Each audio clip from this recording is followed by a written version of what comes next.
Hi guys! Magang mata ng grandma nyo guys.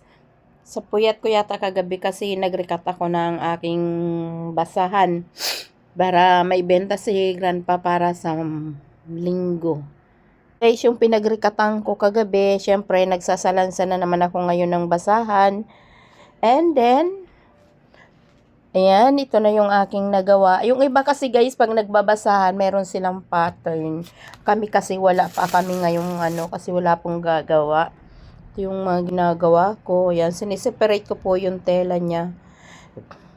Actually guys, ayan, dami kong gawin. Yan yung aking mga stock. Marami kasi ako pag bumili na guys, kasi nga, wala akong mapag-utusan. Inuutos ko lang yan sa aking brother. At meron din ako ditong mga tayo na pang sobre kama. Actually, mamaya, ito pala guys yung narikat ko kagabi. Pinagpuyatan ko kasi para mayroon kaming pangbiling bigas next week. Alam nyo naman guys, malang bilihin ngayon. Kaya, konting tiyaga-tiyaga lang.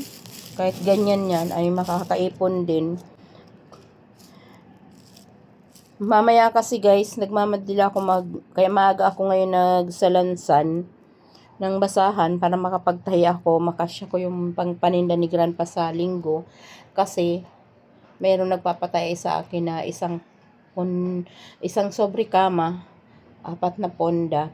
Kailangan may singit ko muna para may pambayad tayo sa tubig. Dumating na kasi yung bill ng tubig natin. Eksakto lang yun.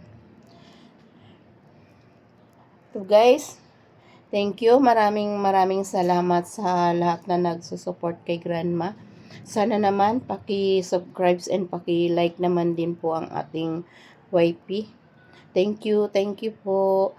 Dati na po kasing may YP ako, so hindi ko na po ma-open kaya nagawa ko ng bago. Ayan lang guys. Konting tiyaga para mapaayos namin itong aming bahay.